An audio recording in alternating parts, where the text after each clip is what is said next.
Zdravím vás a budeme sa baviť hneď takto na úvod s Natáliou Delameny Makedonovou, ktorá napísala Večné zákony 1, 2 a 3, čiže prvý, druhý a tretí diel.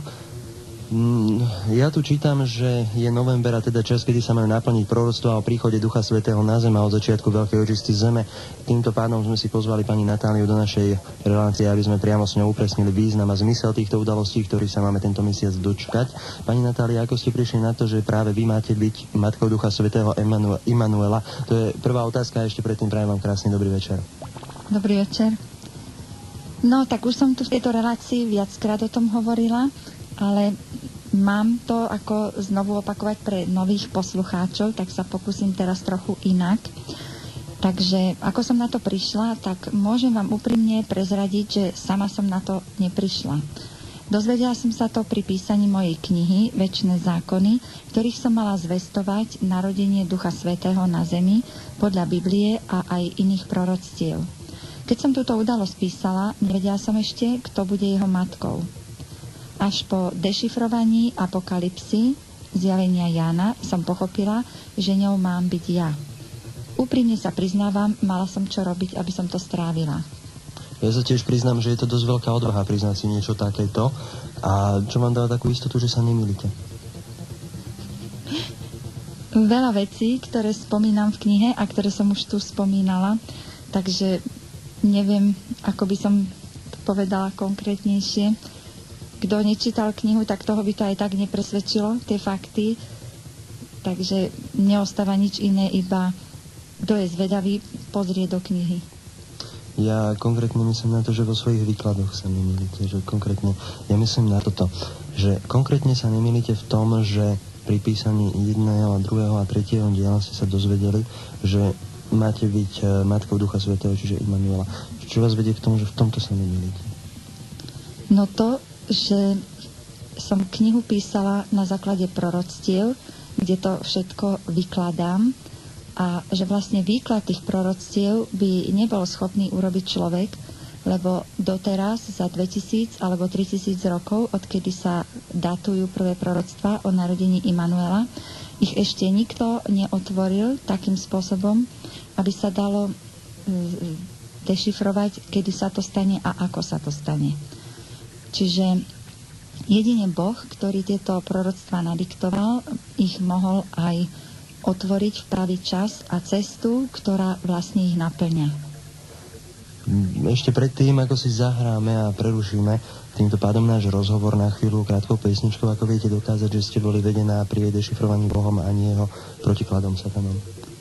No, stvoriteľ je predvídavejší ako človek. Počítal s tým, že v dnešnej dobe plnej falošných prorokov, cirkví a siekt bude ťažké rozpoznať Bohom zasľúbenú matku Emanuela a preto zoslal na zem viacero proroctiev. Nadväzujú na seba a postupne upresňujú jej pôvod a úlohy.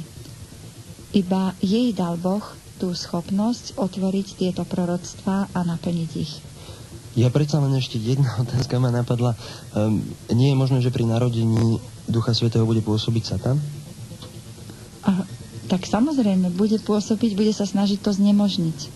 Ako je to v Biblii napísané. Už počas tehotenstva môjho, aj počas narodenia, aj vlastne celý život sa bude snažiť znemožniť jeho poslanie, ktorým je vlastne zničiť jeho vládu. Takže s tým sa počíta, to nie je nič nové a preto aj toto tehotenstvo je také, aké je, nehmotné, aby ho nemohol zničiť už v tom tehotenstve. Moja otázka na vás, ktoré proroctvá tvoria tú reťaz, čo logicky nadväzuje a objasňuje narodenie Ducha Svätého v tomto čase? Ako prvý začal zvestovať Emanuelov príchod na zem pred 3000 rokmi staroveký prorok Izajáš výrokom v 7. kapitole: Panna počne a porodí syna a dá mu meno Emanuel.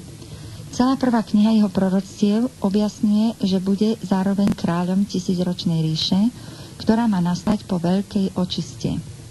Ďalšie proroctvo Apokalypsa, napísané o 1000 rokov neskôr, doplňa iné podrobnosti o narodení vládcu tisícročnej ríše, napríklad o pôvode jeho matky v 12. kapitole. Ďalšie úlohy Emanuelov matky upresňuje 3. fatimské posolstvo, ktoré mal pápež zverejniť svetu už pred 40 rokmi, aby sa ľudstvo vyhlo katastrofickým následkom hroziacej 3. svetovej vojny. Keďže do dnešného dňa Vatikán toto posledné proroctvo pred verejnosťou tají, strháva svet do nedôvery v narodenie Ducha Svätého a tým nepriamo podporuje samozničenie ľudstva. Chcete povedať, že keby sa svet dozvedel pred 40 rokmi o narodení Immanuela na Zemi a pripravoval sa na túto udalosť zmenou myslenia a hodnôt, že by sa 3. svetová vojna a katastrofa neuskutočnili? Správne ste to vyjadrili. Keď človek nepozná večné zákony, miesto, odkiaľ pochádza a dôvod, prečo sa vteľuje na zem, on a Boh, nie je hoden toho, aby túto starú, na zánik už odsúdenú dobu prežil a stal sa obyvateľom nového sveta, tisícročnej ríše. Prečo myslíte, že táto doba je už odsúdená na zánik? Vy to nevidíte, ako vyťazia nepravé životné hodnoty, lož pred pravdou, nevedomosť pred poznaním, nespravodlivosť pred spravodlivosťou? Poviem vám príklad. 4. novembra bol astrologicky vhodný čas na zvestovanie novej významnej udalosti na celom svete. Žiadali sme mass media o zverejnenie správy o narodení Immanuela v tomto mesiaci. A viete, ako to dopadlo? Celý svet namiesto tejto pre prežitie ľudstva dôležitej správy sa dozvedel z mass médií inú, ktorá zaujala pozornosť všetkých ľudí. Talianskému lekárovi sa podarilo transplantovať mužský pohlavný orgán. Na túto správu malo takmer každé mass médium vo svojich správach miesto, ale na tú správu, ktorá má zachrániť ľudstvo pred samozničením, nemal nikto voľný priestor ani odvahu. V súčasnej dobe je pre ľudí zaujímavejší pohlavný orgán ako Boží syn, ktorý práve prichádza na zem. A ľudia stále nechápu, že sú zavádzaní nepodstatnými informáciami od pravdy a pravého poznania. Mne sa vyskytla jedna podotázka, že nie je možné, že to je z toho dôvodu, že takýchto informácií o narodení Božieho syna bolo už vo svete niekoľko a že ľudia im neveria a jednoducho sa nesplnili? No ale asi neboli podložené tak, ako sú podložené teraz. Prečo aspoň cirkev neoznámuje túto dôležitú správu narodenia Immanuela cez svoje kanály, keď ich má dostatok? Keď som rozluštila v lete Apokalypsu aj 3. Fatimské posolstvo, oznámila som ich obsah do Vatikánu. Žiadala som o ich zverejnenie svetu, pretože sa tento rok v novembri majú splniť. Avšak namiesto zverejnenia urobili opak. Oznámili všetkým cirkevným autoritám, aby moju knihu pred veriacimi znevažovali a mňa označili za duševne chorú. Nikto z cirkví nie je ochotný so mnou otvorene diskutovať o mojej knihe a vyvrátiť jej pravdivosť. No za chrbtom sa o nej a o mne vyjadrujú negatívne.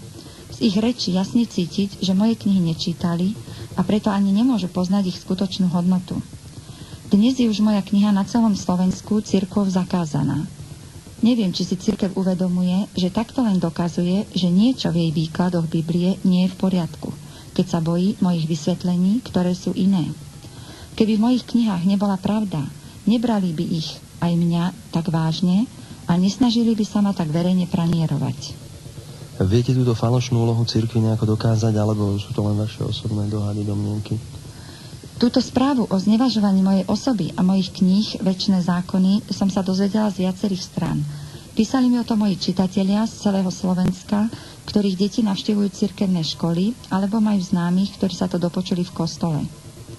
Keby to bola len ojedinelá informácia, tak by som to nehovorila. No keď cirkev pravdu prekrucuje a zahaľuje, ja ju musím odhaľovať, lebo ju poznám. Podľa zákona rovnováhy treba poznať obe strany mince, aby sa každý sám rozhodol, ktorá strana je pre neho priateľnejšia. Či tá cirkevná, ktorá si vyžaduje slepú vieru a dešifrovanie proroctiev ľuďmi, alebo tá, ktorá sa opiera o večné zákony a biblické proroctvá dešifrované Bohom. Ja sa teraz priznám, ja som Večné zákony ani jeden diel nečítal. Sú nejak v rozpore s Bibliou a v rozpore s cirkevnými informáciami? V rozpore s Bibliou nie sú, ale sú v rozpore s niektorými výkladmi Biblie. Chcete vedieť konkrétne? Jeden, áno. No tak napríklad jeden z príkladov je ten, že cirkev vykladá v Biblii spomínaného syna človeka s Ježišom. Vykladá ho teda, že je syn človeka a Ježiš je tá istá osoba. Alebo Immanuel a Ježiš takisto tá istá osoba. Nerozlišuje, že vlastne syn človeka je Duch Svätý, Immanuel, a že Ježiš je vlastne Božia láska, Ježiš.